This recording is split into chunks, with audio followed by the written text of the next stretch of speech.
everyone. So today we'll be going to solve this question, count inversion.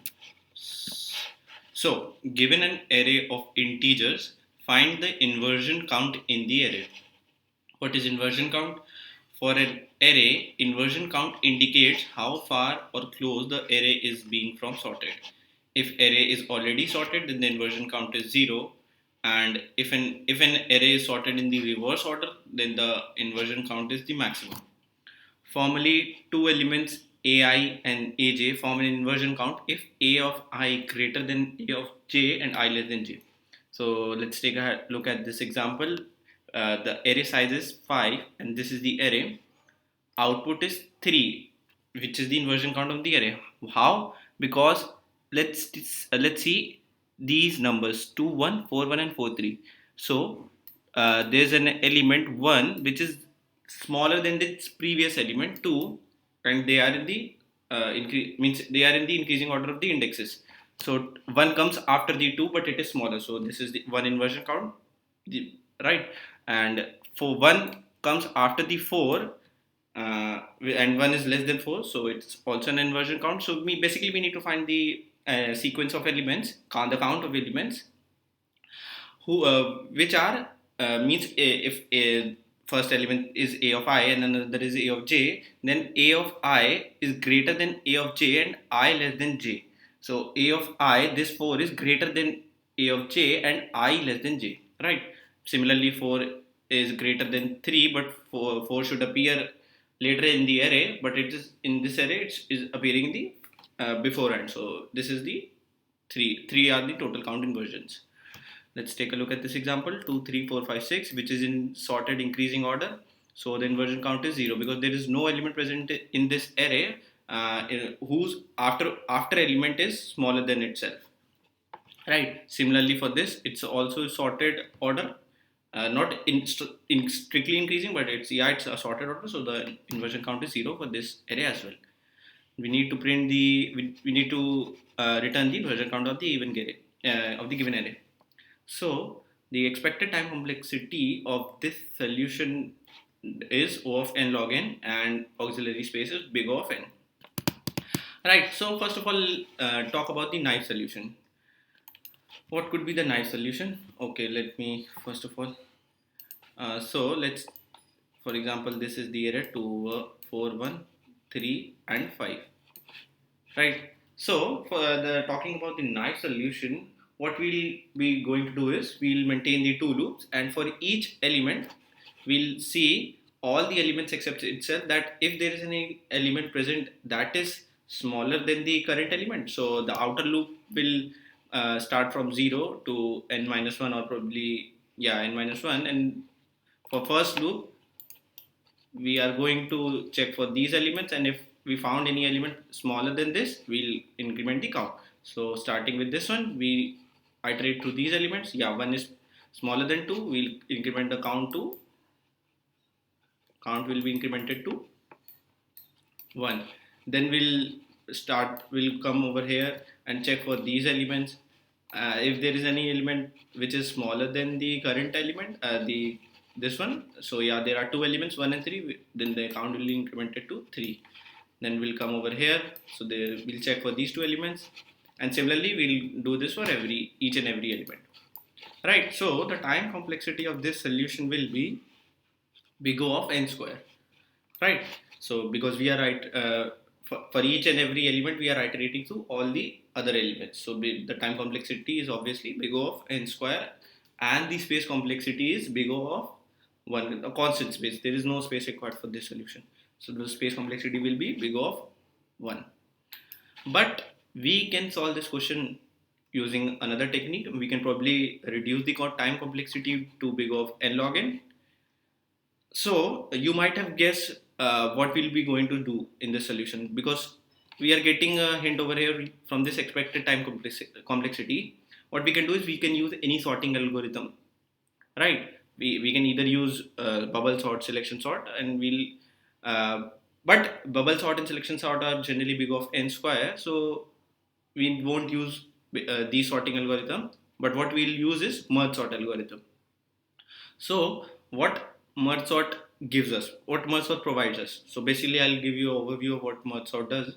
Uh, what it does is, if we start with an array, let's say this is the array, right? It's keep on splitting the array into two halves until a base case is arrived, base condition is arrived, and then means while splitting we'll eventually come up with a single element, and that single element is already sorted. We consider a single element as a sorted array, right? And now onwards, okay, it's two, right?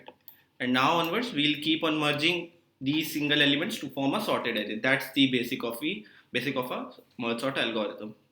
And now, how can we use this merge sort algorithm to solve this quotient count inversion? See, what we will do is, while using the merge function of the merge sort, the merge subroutine of the merge sort algorithm, we'll find the count inversion. How? Let's take a look. So first of all, this we are given this array 2, 4, 1, 3, 5. We'll keep on splitting, and this is the tree. Although in reality, the trees, first of all, we go to the left hand side means basically we go for depth first search, depth first technique is followed, but I'm explaining you the overview. So this tree will be formed when we are doing the splitting subroutine of the merge sort algorithm, right? And now comes the main part, which is the merge subroutine. So what we are going to do is, see, now we have got a single, we have come to the base condition where we have got a single element, and the single element is sorted. So now it comes the time to merge these single elements to form the sorted array. So how I'll be going to do this, and how I will be going to find the count inversion using the merge subroutine. See, let's take a look. So let's try for these two elements, right? When they are sorted, right? And now we are going to merge this. While merging, we'll check for condition. What is the condition? See, if this element is smaller than this element, if the next part, the second part of the, means the second child of this tree is smaller than this part, then that means, if the, basically this is a sorted array, right? This is also a sorted array, right? For the, if the second part is smaller than this part, the first part of this, then that means every element greater than 2 will be bigger than this element. Okay, I'll explain you while I do this. So first of all, let's merge this down. This is merged into 2 and 4.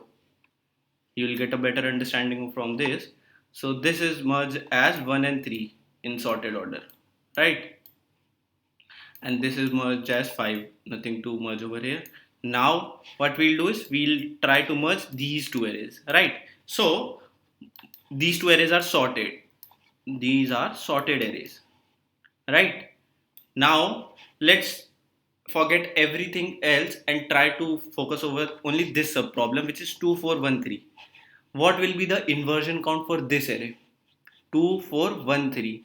The inversion count will be, one pair will be 2, 1, 4, 1 and 4, 3. So inversion count will be 3, right? How I got to know the inversion count is 3? Let's take a look. So we'll start from this first element.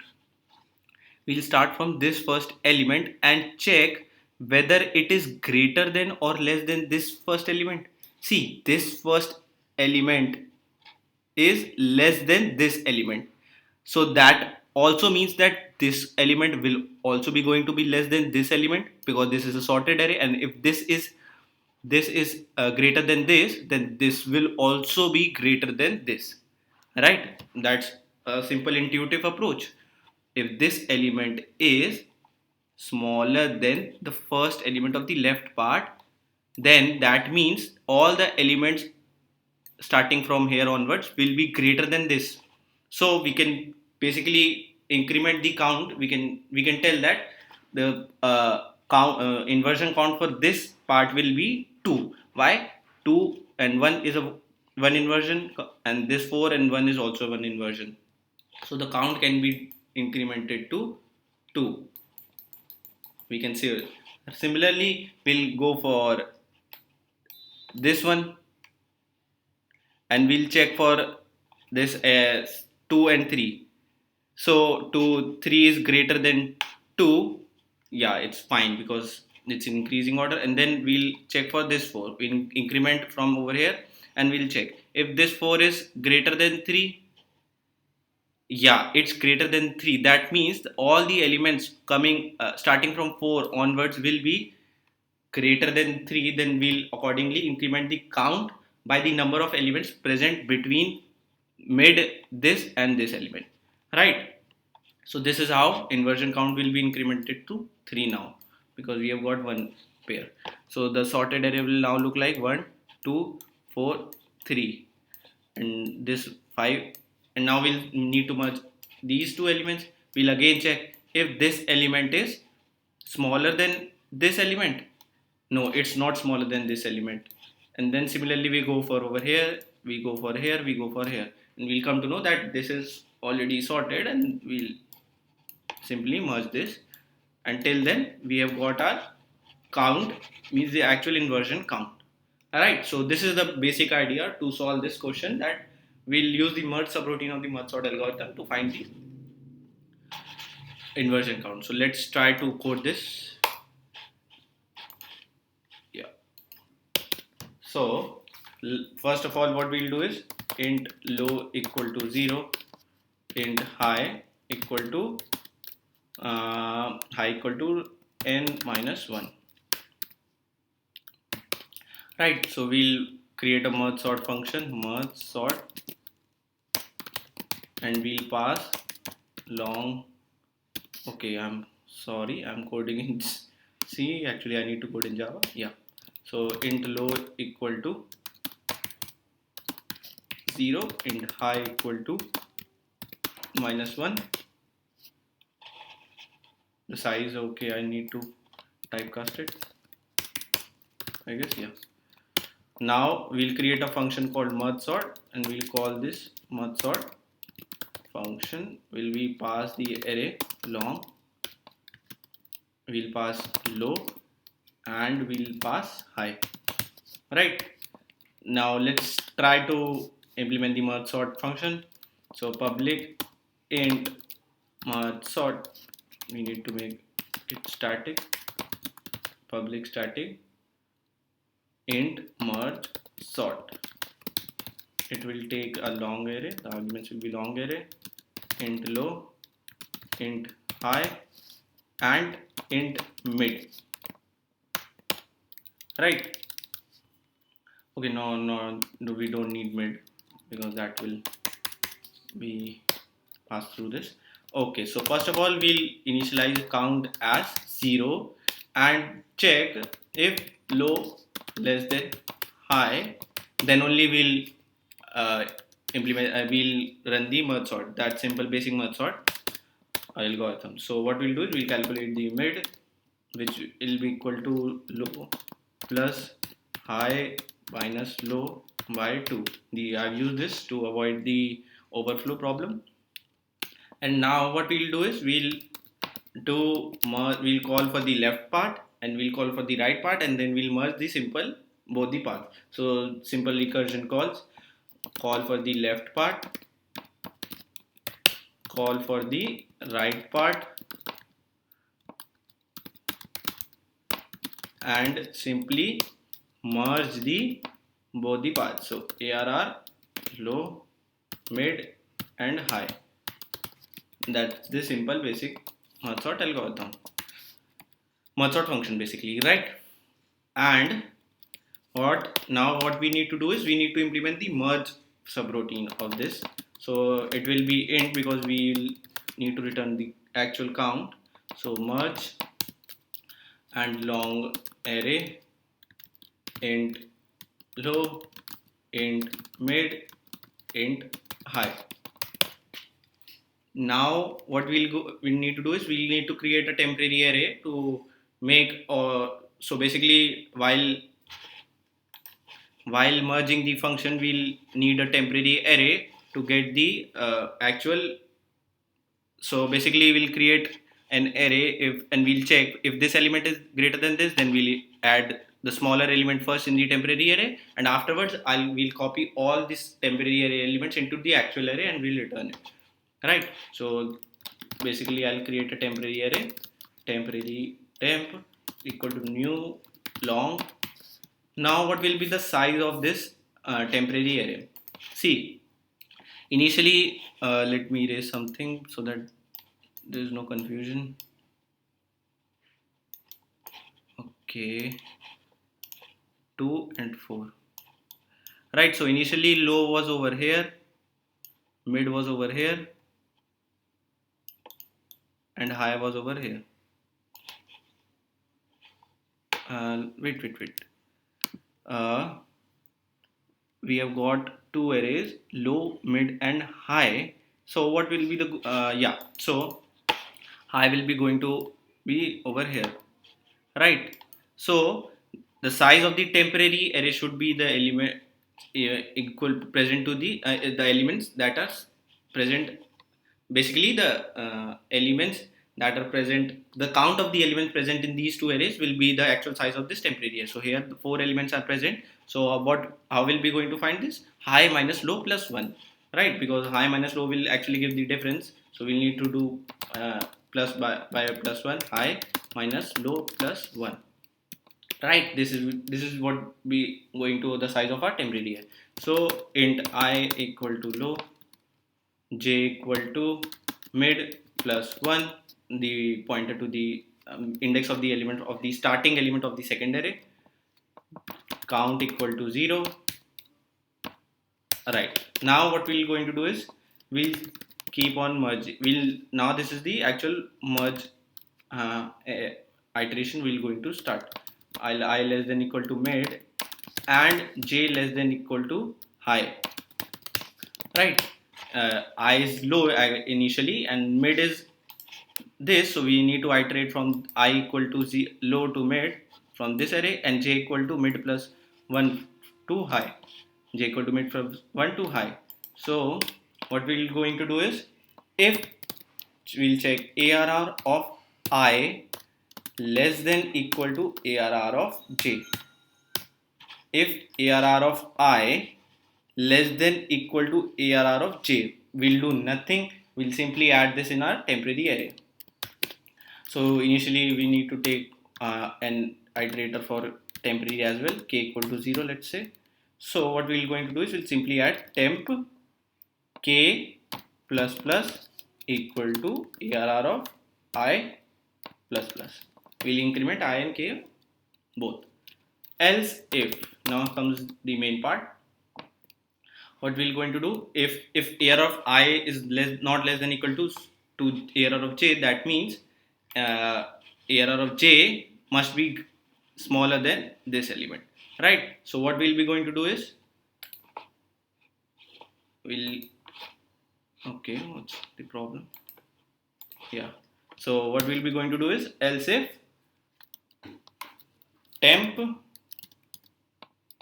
if ARR of I less than equal to ARR of j, we'll simply add it in the temp. Else what we'll be going to do is we'll do temp k plus plus, we'll add the jth element because j is smaller, equal to ARR of j plus plus, and we'll increment the count as well. How will increment? See, if this element is smaller than this, that means all the elements after this are going to be greater than this one, right? So we'll increment the count by number of elements in the left hand side accordingly.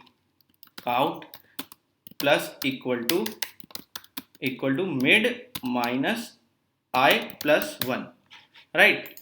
The mid minus I plus 1, I is over here, mid is over here, so mid minus I plus 1, that we'll increment the count by this value, right?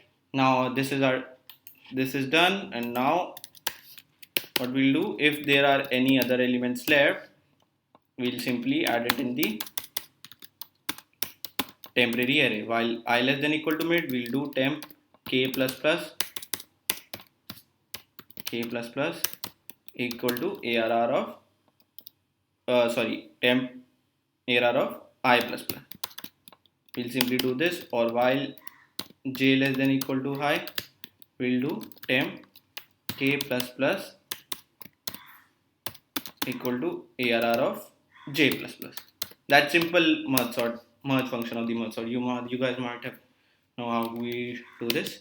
And now we have got the temporary array, and now we need to copy all these temporary elements into the actual array. So let's try for int x equal to low, int x less than equal to high, x plus plus. What we'll be going to do is we'll copy ARR of x equal to temp m plus plus. We need to make int m equal to 0, and this will copy our all the element of temporary elements into the actual array, and will return count in the end, because that is what we need, right? So we have got the count variable. We have returned the count, means for this particular two sub parts of the array we have got the inversion count. And so basically what we need to do is count plus equal to count plus equal to count plus equal to, and at last we will return the count. What we have done over here is, see, this count will be used to give the actual count of the inversion count for the particular two subarrays, and these two counts will at last give us the actual count of the whole array, right? So we'll at last return the count variable. So let's try to compile it, see what's the compiler have for us. Okay, class expected, method, not a statement. What is the problem? Int low, int high. Okay, we don't use data types while calling any function.